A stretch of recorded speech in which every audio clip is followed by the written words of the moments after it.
Mini vlog பார்க்கலாமா? அம்மா காலையிலே போயிட்டு வெஜிடபிள்ஸ் எல்லாம் வாங்கிட்டு வந்திருந்தாங்க, சிக்கன் ஜூஸ் எல்லாம் வாங்கிட்டு வந்திருந்தாங்க. அது கூட ஒரு பிரியாணி மசாலா வாங்கிட்டு வந்திருந்தாங்க. இது வரைக்கும் நான் பிரியாணி மசாலா போட்டதே இல்லை. நான் என்னதான் டிஃப்ரெண்டா செஞ்சாலும் சிக்கன் கழுவுறது பக்கம் மட்டும் நான் போவே மாட்டேன். அதுக்கும் நமக்கும் ஒத்தே வராது.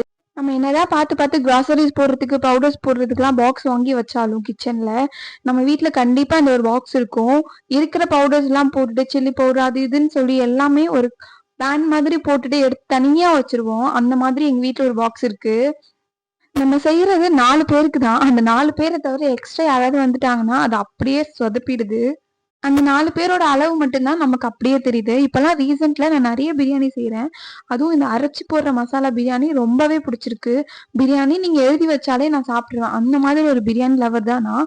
ஆனா அதையும் பீட் பண்றதுக்கு ஒருத்தர் இருக்காரு. அவர் தான் தோசை. ஆமா, நீங்க பிரியாணியா தோசையான்னு கேட்டா நான் கண்ணை மூடிட்டு தோசைதான் அப்படின்னு சொல்லிட்டு யாருக்கெல்லாம் தோசை பிடிக்கும்னு கமெண்ட் பண்ணுங்க. பிரியாணி செஞ்சு தமக்கு போட்டாச்சு. தங்கச்சி வந்து சிக்கன் 65க்கு மசாலா எல்லாம் ரெடி பண்ணிட்டு இருந்தா. ஃப்ரை பண்றதெல்லாம் அவரோட டிபார்ட்மெண்ட். அந்த பக்கம் எல்லாம் போறதே கிடையாது. நான் அன்னைக்கு பிரியாணி சிக்கன் கிரேவி அப்புறம் ரைஸ் எல்லாம் செஞ்சுட்டேன். செஞ்சு முடிச்சதுக்கு அப்புறம் தான் மேடம் வந்து ஃப்ரை பண்றதுக்காக கிச்சனுக்கு வந்தாங்க. ஐயோ, அது வரைக்கும் என்னால பிரியாணி சாப்பிடாம இருக்க முடியாது. நான் சீக்கிரமா சாப்பிட்டேன்.